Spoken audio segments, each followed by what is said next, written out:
5 minute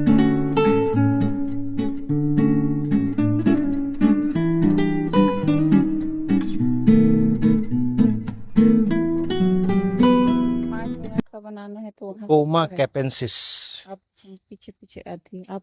evergreen है। Winter में भी ये बिल्कुल ही ग्रीन रहता है और इवन समर में तो इसका क्वालिटी है ही। और इसमें किसी तरह का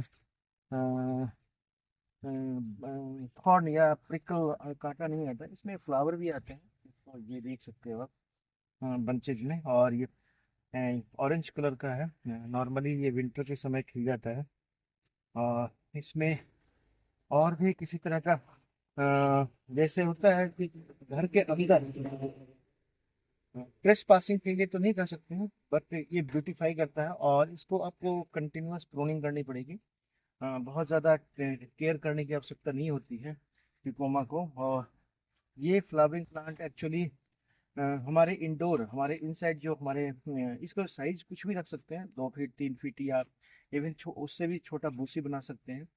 और इसमें जो भी शेप आप देना चाहें वो दे सकते हैं। टिकोमा कैपेंसिस इसका एक प्लांट आप अगर लगा लीजिए तो बाद में इसकी कटिंग बड़ी आसानी से आपको हो जाती है। मतलब आप चाहे तो इसके कितने सारे पौधे तैयार कर सकते हैं। और बहुत क्लोज, करीब 3 से 4 5 इंच की दूरी पे इसको लगाइए। जैसे ही इसका प्लांट थोड़ा ग्रोथ करने लगे तो इसको सीजर से, जो गार्डन सीजर होता है उससे आप इसको कट कर सकते हैं। और कट करेंगे तो डेफिनेटली है कि ये एक सेप बहुत सारा बूसी आएगा। आप देख सकते हो इसके अंदर में बहुत सारी ब्रांचेज हैं, लेकिन ऊपर में अगर आप तो लीव्स इसके ऊपर ही निकलते हैं। तो बहुत ही ब्यूटीफुल, ये एक तरह से हेज कहते हैं या एज प्लांट बोल सकते हो आप। और अच्छे घरों में, अच्छे जो खास करके रॉयल बिल्डिंग होते हैं या पॉश एरिया में, लोग घर के बाहर भी इसको लगा सकते हो, घर के अंदर भी लगा सकते हैं। घर के अंदर का मतलब घर, जो अपना घर का बाउंड्री वॉल है उसके साथ साथ इसको लगा सकते हैं। और थोड़ा मेंटेन तो जरूर करना पड़ता है, ग्रोथ बहुत लिमिटेड होता है इसका, ग्रोथ बहुत फास्ट नहीं होता है। तो इसलिए ये अच्छा है कि बहुत ज़्यादा जल्दी जल्दी आपको इसकी कटिंग नहीं करनी पड़ेगी। टिकोमा कैपेंसिस मैंने बता रहा हूँ आपको कि इसके प्लांट को आपने अपने इच्छा अनुसार जो है छोटे भी रख सकते हैं, छोटा भी रखिए। और इसको इवन आप गमले में भी तैयार कर सकते हो। टिकोमा कैपेंसिस को मोस्टली अगर आप लगाना चाहें तो इसको आप बरसात के समय में इसकी प्लांटिंग कीजिए। और वैसे तो थ्रू आउट द सीजन किसी भी समय में आप इसको लगा सकते हो। टिकोमा का एक खासियत ये है कि इसका जो लीफ होता है वो स्प्रेड करता है, ओपन रहता है, खुला रहता है। इसका कलर भी बड़ा अच्छा निखर के आता है जब आप इसको देखेंगे। और जब ये पूरी तरह से फोलिएज पूरा कवर कर लेता है तो ये साइड में भी इसकी कटिंग करने के बाद साइड से निकलता है बाहर। इसलिए आपका कोई भी एरिया जो है वो ग्रीनरी नहीं रहेगा, ऐसा नहीं हो सकता। दोनों साइड से आप देखें, इसका किनारा भी जो है वो बुश से, ग्रीन लीफ से भरा हुआ है। और लीफ फॉल भी सीजनल होता है, तो बहुत डेसिडुअस टाइप का नहीं कह सकते हैं कि जिसमें एवरग्रीन टाइप का है कि पूरे साल इसमें फ्लावर लीफ रहते हैं। दूसरी बात ये नहीं समझिए इसको कि कभी कभी ये पूरे पत्तों से खाली हो जाता है। तो मेन है इसका फीचर जो टिकोमा का है कि ये एवरग्रीन है, बुशी है, कलर बहुत प्यारा है इसके लीफ का, और बहुत ज़्यादा केयर की आवश्यकता नहीं है। बुश को आप अपने गार्डन में वगैरह में आप इसको लगा सकते हैं। Thank you. एक टिकोमा का दूसरा प्लांट है, और दिस इज कैप्सिस आल्सो। आप इसमें देख सकते हैं फ्लावरिंग ऊपर की तरफ आ रही है। अगर आप चाहो तो इसका एक सिंगल प्लांट भी आप अपने घर पे लगा सकते हो। इसके जो सबसे बढ़िया करेक्टर है कि इसका फ्लावर जो है वो ऊपर निकल के आता है। तो ये दोनों दोनों में काम आता है। अगर आप इसको चाहो तो एज ए हेज भी बना सकते हो, और दूसरा जो है इसको एज ए ऑर्नामेंटल काफ़ी समय तक इसके फ्लावर्स रहते हैं। तो जब इसकी ज़्यादा प्रूनिंग नहीं होगी तो इसके जो हेड है दैट इज एक्चुअली ये जो फ्लावर निकलता है वो निकलता ही इसके टॉप में है, तो यहाँ से इसका ग्रोथ रुक जाएगा। तो दिस इज टिकोमा, इसको कह सकते हैं आपके फ्लावर का कलर। तो इसमें वैसे दूसरे कलर भी आते हैं, कई पर्पल कलर भी आते हैं इसमें, लेकिन ये plant as a single bush plant या आप घर में अपने पॉट्स में भी लगा सकते हो। बहुत ही ब्यूटीफुल इसका कलर होता है। ऑरेंज कलर के फ्लावर बहुत कम मिलते हैं, तो आप इसको देख सकते हैं। दिस इज टिकोमा कैप्सिन, जो आपको मैं बता रहा था इस प्लांट के रूप में। नाउ यू कैन इंडिविजुअली इस प्लांट को आप लगा सकते हैं। और ये प्लांट अपने आप में इसलिए भी ब्यूटीफुल है क्योंकि इस समय बरसात के एंड के समय में जाकर इसके में फ्लावरिंग आ जाती है। तो आप जहाँ पर जो आपका सबसे कहते हैं अंडर यूटिलाइज्ड एरिया अपने गार्डन का होता है, तो वहाँ पे कॉर्नर में आप इसको लगाइए और इसको प्रून करते रहिए, एक शेप देते रहिए, राउंड कलर में, राउंड शेप में, या जो भी आप चाहते हैं, स्क्वायर में या जैसे भी आप। तो अल्टीमेटली बरसात के बाद यानी अगस्त सितंबर में इसमें फ्लावरिंग आनी शुरू हो जाएगी और काफ़ी दिन तक इसका फ्लावर रहता है। और जब इसके फूल गिरते हैं नीचे तो वो भी बहुत अच्छा लगता है। तो और उसको उठाने की ज़रूरत नहीं है, उसका कलर बड़ा नीचे पिकुलियर टाइप का होता है। This is also same plant को आप चाहो तो as a hedge, as a bush और एज ए ऑर्नामेंटल प्लांट आप यूज कर सकते हैं। Thank you.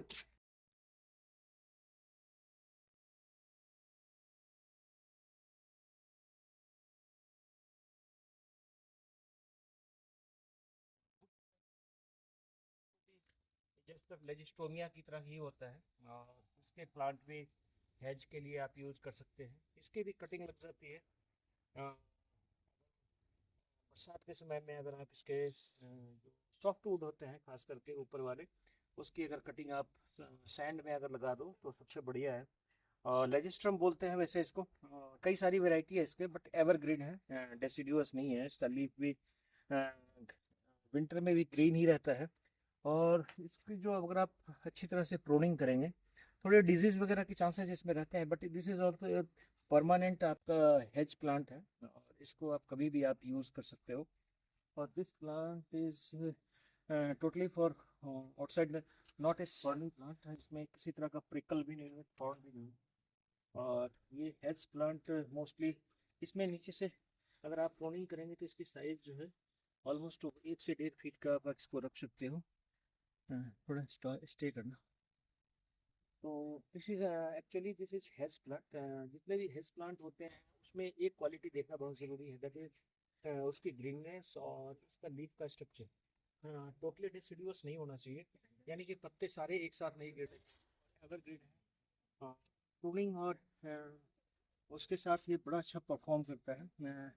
अगर आप इसको, इसकी डिस्टेंस थोड़ा सा ये है कि आप थोड़ा आइसोलेट कर करके 1 फीट की दूरी पर इसकी प्लांटेशन कर सकते हो। और इसमें केयर की ज़्यादा ज़रूरत नहीं होती है, बहुत ज़्यादा ग्रोथ नहीं होता है कि महीने में एक बार आपको इसकी कटिंग करनी पड़ेगी। But this is also very beautiful. Wall के साथ आप इसको लगा सकते हो। और ये लेजिस्ट्रम कई सारी वैरायटी आती है वैसे। मोस्टली जो फ्लावरिंग वाले आते हैं वो that is a different type, जिसमें फ्लावर्स बहुत अच्छे होते हैं, कलरफुल फ्लावर होते हैं। तो इसको लेजिस्ट्रम को आप भी चूज कर सकते हैं। और इसका एक प्लांट जैसे आपने लगा लिया, suppose this is a plant, तो इस प्लांट की अगर आप इसकी कटिंग अगर आप लगा देंगे तो इसमें बड़ी जल्दी रूटिंग आ जाती है। तो you can multiply it easily. और डेंस भी रख सकते हैं, इसकी हाइट डिपेंड करता है, ऑलमोस्ट 2 से 2.5 फीट के ऊपर हमने रखा हुआ है। तो this is also very very beautiful लेजिस्ट्रम का ये जो प्लांट है। और इसका लीफ भी थोड़ा थोड़ा थिक टाइप का है, स्मॉल लीफ है इसमें। और इसका कलर भी बड़ा अट्रैक्टिव सा है, लगता है। अब हम आपको दिखाते हैं, मोस्टली ये प्लांट आपने देखा होगा, ये दुरंता भी बोलते हैं इसको। और ये कई तरह के इसमें होते हैं। इसमें सबसे बड़ी खूबसूरती इसकी है कि जैसे सनराइज वगैरह जहाँ पर धूप बहुत बड़ी अच्छी आती है तो इसका लीफ का कलर गोल्डन हो जाता है। और इसकी ग्रोथ बड़ी फास्ट होती है। इसका भी आप अगर जैसे ये है तो रजिस्ट्रम का जैसे मैंने बोला, तो ये भी जो है आपका दुरंता जो है, इसका जो आप ये ले करके जस्ट टू कट इट और इसको आप लगा देंगे तो बड़ी जल्दी ये इसमें रूटिंग आ जाती है। तो दिस इज ऑल्सो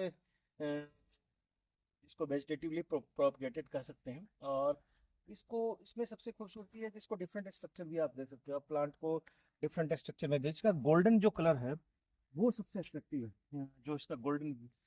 और जब ये मान लें थोड़ा सेडी प्लेस में होगा तो आप देखेंगे थोड़ा ग्रीन हो जाएगा।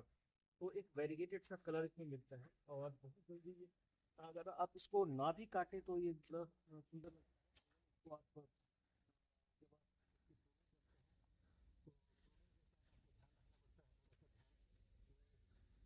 टाइप के लोग इसको मोर वगैरह या कोई डिफरेंट स्ट्रक्चर एलिफेंट या किसी और तरह का स्ट्रक्चर इवन इसको लोग दे देते हैं। और वेव टाइप की इसकी अगर आप कटिंग करेंगे तो और ब्यूटीफुल लगेगा। और ये आउटसाइड इससे थोड़ा थॉर्न भी होता है, तो इवन ट्रेस पासिंग वगैरह एनिमल्स वगैरह जो होते हैं और बहुत ज़्यादा इसको लविंग है, खाने के लिए यूज़ किया जाता है। मतलब खाने का मतलब है पशुओं के लिए बड़ा ज़्यादा बहुत ही ज़्यादा वो नहीं होता है कि जैसे पशु इसको काम करें। तो आप इसको आउटसाइड जो रोड के साइड या घर के बाहर वाला जो फेंसिंग है उसमें आप यूज़ कर सकते हो। एक एक और खासियत है कि ये भी पूरे साल एवरग्रीन रहता है। नॉर्मली इसमें लाइट की शेडिंग होती रहती है और इसका जब आप शेप देंगे तो लीफ शेडिंग के साथ साथ नए नए लीफ जो है पूरे साल भर निकलते रहते हैं।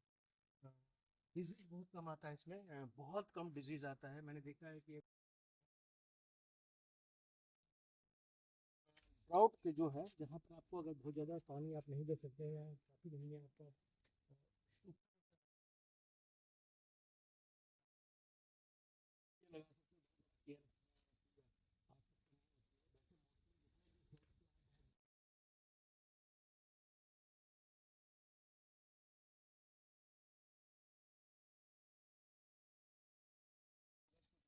लीफ भी होता है जिसके पत्ते बीच में थोड़े से बड़े साइज के होते हैं और वो भी हेज प्लांट में या अट्रैक्टिव पॉटिंग प्लांट में आप यूज कर सकते हैं। दूसरी बात, इसको आप चाहे तो पॉट्स में भी लगा सकते हैं, पॉट में एक डिफरेंट स्ट्रक्चर दे सकते हो। और ये प्लांट अपने आप में this is also very beautiful plant. आप चाहो तो इसको आप घर में भी लगा सकते हैं।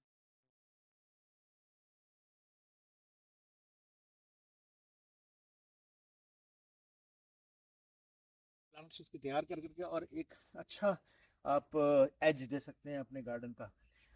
इसका साइज 6 इंच से लेकर के आप 2 फीट 2.5 फीट तक भी रख सकते हैं। 6 इंच के साइज का भी इसका जो एज बनता है गार्डन का, जो हमारा बेड होता है उस बेड के किनारे का एज, तो वहाँ पर भी बड़ा बढ़िया चलेगा ये।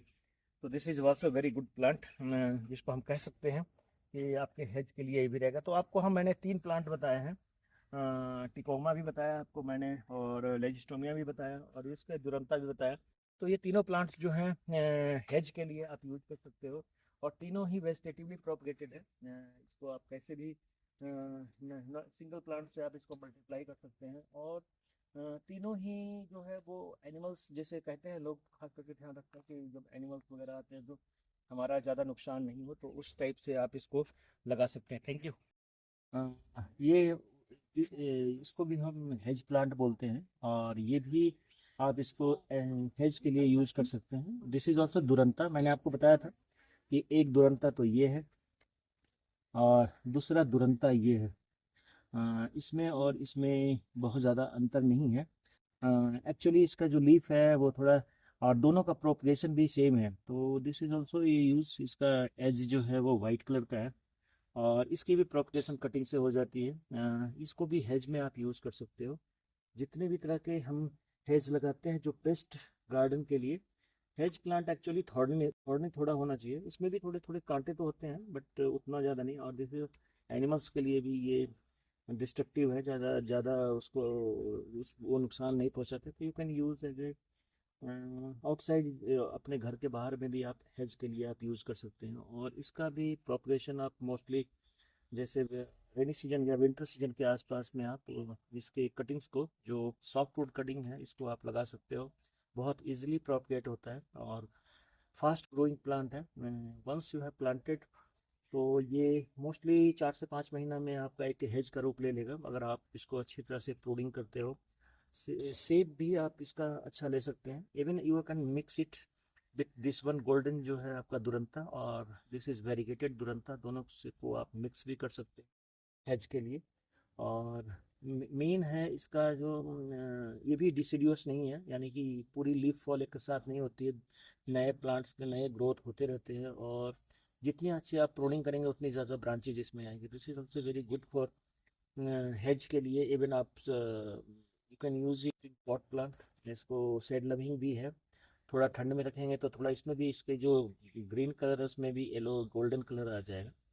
और इसका बोनसाई भी बन जाता है कई बार, अगर आप चाहो तो बोनसाई के लिए भी यूज़ कर सकते हो। और मिक्स करके अगर गोल्डन सावर के साथ लगाएंगे ये ना, तो ये बहुत हार्डी होता है ये, और स्प्रेड करता है रेनी सीजन, विंटर सीजन और समर तीनों के लिए भी हार्डी है। रेनफेड कंडीशन में भी आप इसको लगा सकते हैं। हेज प्लांट आपको मैंने दिखाए हैं जो हमारे गार्डन को एक ब्यूटीफुल शेप देता है। उसमें इसको आप टिकोमा को भी, ग्रैंडीफ्लोर जो मैंने बताया, लेजिस्ट्रोमिया को भी, और ये दिस इज ऑल्सो जो हमारा दुरंता है, दुरंता कई सारी इसकी वेराइटीज़ हैं, but very common is this one golden. This is also very common, इसको आप इजीली प्रोपगेट कर सकते हो।